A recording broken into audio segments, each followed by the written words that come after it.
Okay, in continuation, so the second method is the non-bacterial transformation. This is a process very similar to transformation, which was described so above. The only difference between the two is non-bacterial does not use bacteria such as E. coli for the host. In microinjection, the DNA is injected directly into the nucleus of the cell being transformed. So in biolistics, and host cells are bombarded with high velocity micro projectiles such as particles of gold or tungsten that have been coated with DNA. So DNA class, so many yan DNA, tapos i-load siya dili sa gold into tubing or gold DNA with gold or DNA gold, tapos rotate tubing to coat DNA gold over inside surface, tapos cut tubing into cartridges, tapos ibutang niya didi sa gin gun, tapos insert. So ano na niya gin gun, uh, non-bacterial transformations. And then we have here the third method, the page introduction. So in page introduction is the process of transfection, which is equivalent to transformation, except a page is used instead of bacteria. So page, it is a virus. So the same sa principle sa transformation kanina, may amino yan page and then imbeda ni DNA, virus inihiya. Tapos i-inject siya didi sa bacterial cell, tapos ma-insert. Tapos amo na magkadamo na hiya. So bagan the same principle sila hiya sa transformation, but ang gigamit didi is virus. So viruses are extremely small infectious particles that are not visible in a light microscope and are able to pass through fine porcelain filters. Imagine kagud tinira.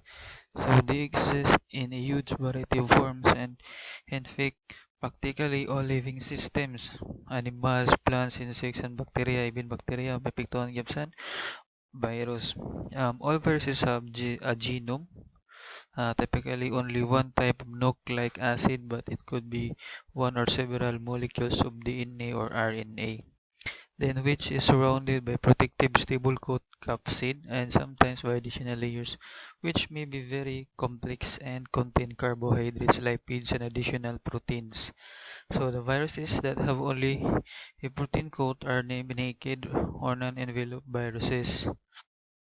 But kada mo onsan viruses may nagod envelope that wraps around the protein capsid. So, amo na niya class.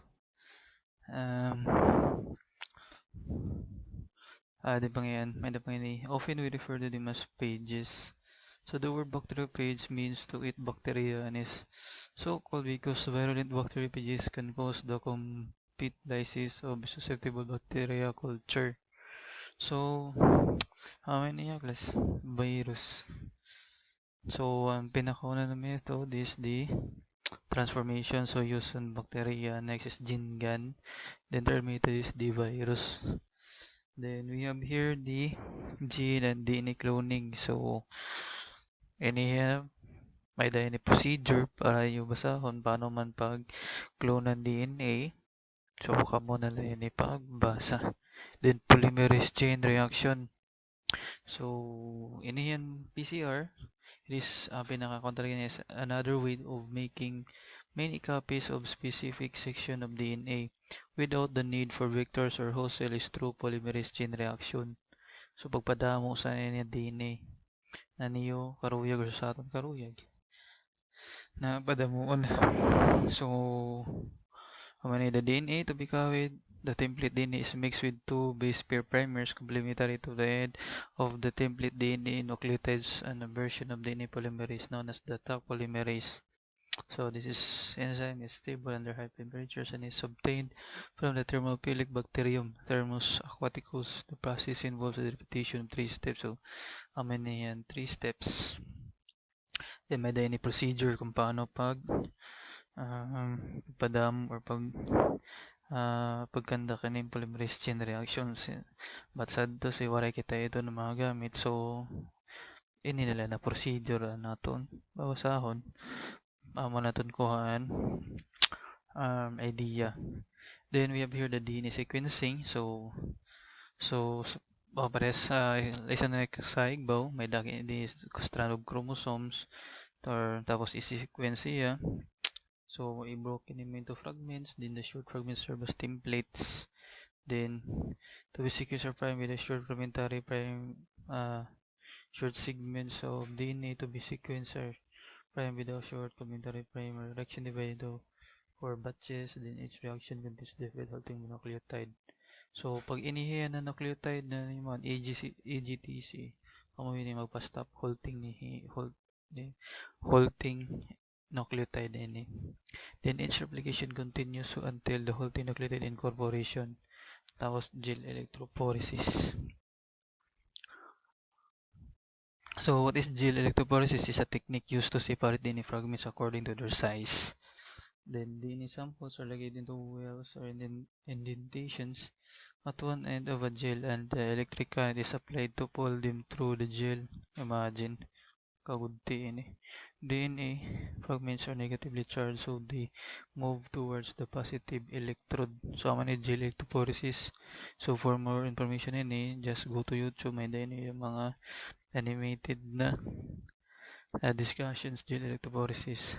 Okay, let's go to this golden rice. For example, ini sa biotechnology. So, golden rice is not literally made of gold, but is about the genes that give its ability to make beta carotene in its endosperm.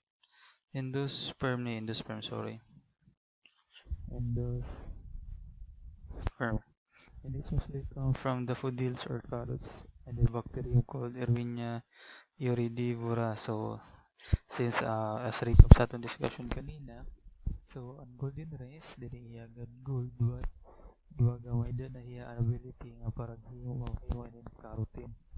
So, tika sa carrots, tapos with the use of bacteria, pwede mo na ito hiyaw incorporate sa rice. So, balik kita sa pre-taste o sa mga questions sa ibabaw. So, possibly good talaga ng characteristics ng firefly na mag-glow. Pwede siya incorporate sa eggplant or bisano na tanong based on the principles in DNA technology, recombinant DNA technology. Okay, continuation. These genes along with promoters are inserted to plasmids, so same kanina, small loops of DNA that occur inside a species of bacterium called Agrobacterium tumefaciens. So these agrobacteria are then added to a petri dish containing rice embryos. Tapos as they infect the embryos, they also transfer the genes that encode instruction for making beta-carotene. So amo niya class ang rice kung maaram na paghimong beta-carotene para mas maging sustansyado.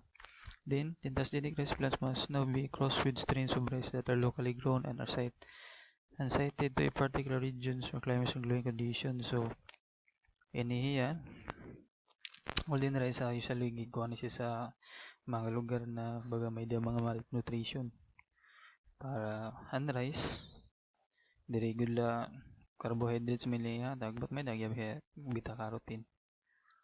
So many yan process class. So genes in the pathway for beta carotene productions are obtained from other species and introduced into the white rice genome. So by the use of bacteria naman ito makakuha na hiya tapos so from white rice magiging na golden rice. Bunga. Okay, so that's the end of our discussion. So ako muna pag-answer didisan mga questions. Okay class, so that's it for the module 2.